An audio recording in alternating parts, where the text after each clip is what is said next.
सो hi everyone, doctor रशिता Singh. यार ये video मेरे चैनल के लिए बहुत ही ज्यादा स्पेशल है because this is the first ever video of my dad on any of my platforms.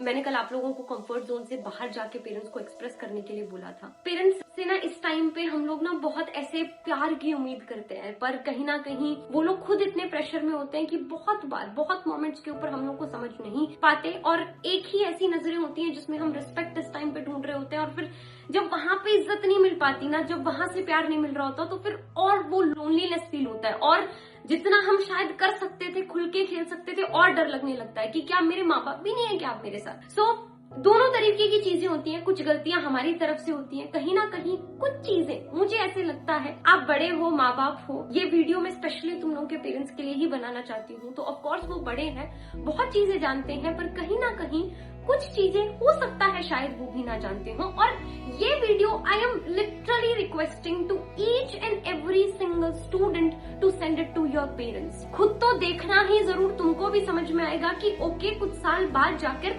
सबके पेरेंट्स को रियलाइजेशन होती है। मैं अपनी स्टोरी बताती हूँ। मेरी स्टोरी के अंदर क्या हुआ था कि मैंने क्लास 11th में पहले पापा ने बोला, मेरे को मेडिकल की तरफ थोड़ा सा ज्यादा ओरिएंटेशन था। My dad was like non medical ले लेते हैं, तो फिर मैंने नॉन मेडिकल ले लिया। फिर पापा को दोस्तों ने बोला, पापा ने आके मुझसे पूछा, then I switch to medical. First attempt में 291 मार्क्स आए, नहीं क्लियर हुआ। ड्रॉप लेके देन आई क्लियर्ड इट। तो वहां तक भी प्रेशर चल ही रहा था। जब ड्रॉप करने के लिए भी मैंने पापा को 1 साल और रिक्वेस्ट किया था तो पापा को था कि इतने में नहीं हो पाया तो फिर से कैसे होगा। पर समहाउ माय डैड लाइक जब मैं रिक्वेस्ट करती रही, रगड़ती रही, तो तुम लोगों को भी रगड़ते रहना पड़ेगा, तुम लोगों को भी फाइट मारनी पड़ेगी उनको समझाने की, because it is also their first time. उन्होंने एक बहुत डिफरेंट एरा, बहुत डिफरेंट जनरेशन देखी है जहाँ पे पेरेंट्स की हर बातें जो होती थी वो एग्जैक्ट लाइफ के ऊपर अप्लाई हो जाती थी। क्योंकि पहले इतनी आसानी से इतनी जल्दी चेंजेस नहीं आ रहे होते थे लाइफ में, पर अब बहुत जल्दी लोग चेंज हो रहे हैं, दिमाग बहुत तेजी से चेंज हो रहा है। तो दोनों तरीके से हम लोगों को भी समझने की जरूरत है, माँ बाप को भी है। इस वीडियो में मैं ज्यादा नहीं बोलना चाहूंगी। I am just requesting, please अगर साथ में पेरेंट्स के देख पाओ तो बेस्ट हो जाएगा, एक कन्वर्सेशन हो जाएगी। इस टाइम पे एंजाइटी लग रही है, तुमको लग रहा है कि माँ बाप का ही तुम लोग साथ ढूंढ रहे हो पर नहीं समझ में आ रही चीजें, तो it will really help you a lot to express, to discuss. बस चला देना अपने घर पे, और अगर नहीं है तो इफ पॉसिबल भेज देना, और नहीं तो खुद तो देख ही लो। तुम लोगों को फ्रॉम माई पेरेंट आप लोगों को शायद समझ में आ जाएगा कि कुछ साल के बाद आपके पेरेंट्स को भी ये बातें समझ में आएंगी, तो you will have a sort of hope. देखो please, I hope you will enjoy it and this is his first video. तो पापा थोड़े ज्यादा ही कैमरा शाई है। पहले कहते थे 1 लाख सब्सक्राइबर्स हो जाएंगे तब आऊंगा, पक्का एक वीडियो बना दूंगा। फिर 1 मिलियन के ऊपर बोला, फिर 2 मिलियन के ऊपर भी नहीं। Somehow finally yesterday I convinced him।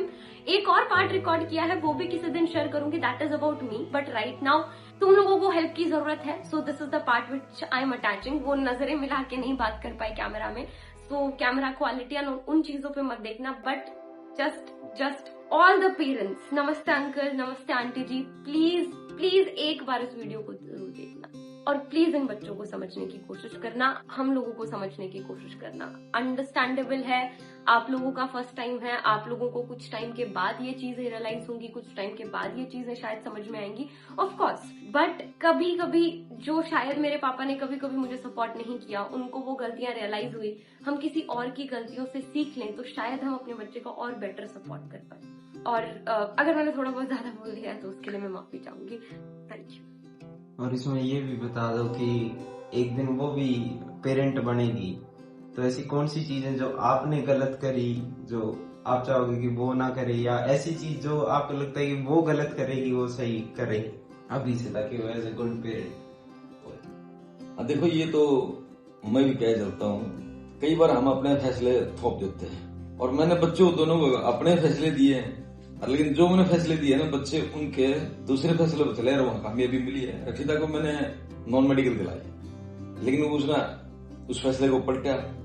जब पलटा तो एकदम से बीच में जब वापिस उस रास्ते आई, दूसरे रास्ते चली और वहां जाकर के वो कामयाब हुई, तो तब मैंने महसूस हुआ कि हाँ बच्चा ने अपना आप भी कर देना चाहिए, एक लाख फैसला हमें नहीं देखना चाहिए। क्योंकि हम बीते जमाने की बात याद रखते हैं, वो ऐसा हमारे समय वैसा होता था, लेकिन आगे जमाना हर 5 साल के बाद कितना चेंज हो जाता है, उस बात को हम सोचते नहीं ना। इसको एक पीढ़ी का गैप ही माने चलो, अगली जनरेशन का यही तो अंतर आएगा।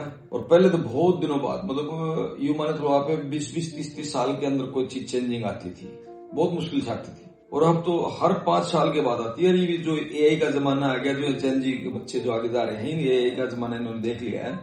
अब तो बिल्कुल 5 साल से भी कम समय में, यानी 2-2, 3-3 साल के अंदर भी इतनी चेंजिंग आ जाती है, बहुत ज्यादा चेंज हो जाते हैं। इसलिए अपने सॉफ्टवेयर को अपडेट रखना पड़ेगा और जब बच्चों के साथ तालमेल करके चलना पड़ेगा, इनकी बातें माननी पड़ेंगी। हाँ, हमने इनको इमोशनल भी या हर प्रकार का सपोर्ट देना है। ये भी माने चलना है, हमें पतंग को उड़ने दो, लेकिन बीच बीच में डोर खींचते भी रहो ताकि वो गलती से बचे, और उनको उड़ने दो।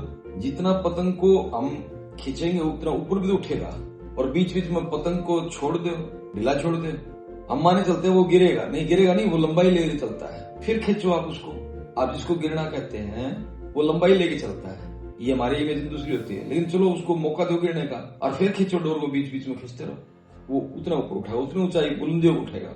इसलिए बच्चों का सपोर्ट कराओ, हर रूप में करो। बीच बीच में जब मौका लगे, आपको महसूस हो, हाँ, बच्चे को थोड़ा सा उनकी डोर को खींचो, फिर छोड़ दो, उनको मौका जरूर देते रहो, तभी तो पतंग ऊपर उठती रहेगी, तभी बच्चा कामयाब होगा। और कई बार हम क्या माने चलते, जैसे हमारी भी सोच रही है, बेटा आप सेफ जोन में चलो, किसी साथ मिलकर के काम करो। और सेफ जोन में हम चलाते तो हैं, लेकिन वो फलता फूलता नहीं। हम ही माने चलते हैं कि ये अपने आप कुछ काम करेगा तो वो कहीं काम में कहीं कच्चा तो नहीं रह जाए, कम तो नहीं रह जाए। देखो एक रोटी है ना, रोटी एक साइड से पकती है, एक साइड से कच्ची रहती है, जिसको हम लोग माने चलते हैं कच्ची रहेगी वहां, वहीं से तो फूलेगी वहां, और वो वहीं से आगे बढ़ता है। अदरवाइज तो अगर वो उस साइड को भी पक्की मान ले, इस साइड को पक्की मान ले, तो वो तो बिल्कुल चिपक गई। इसलिए जब कच्ची जहां हम माने चलते हैं, जहां कच्चा रहेगा वहीं फूलेगा और वहीं कामयाब होगा।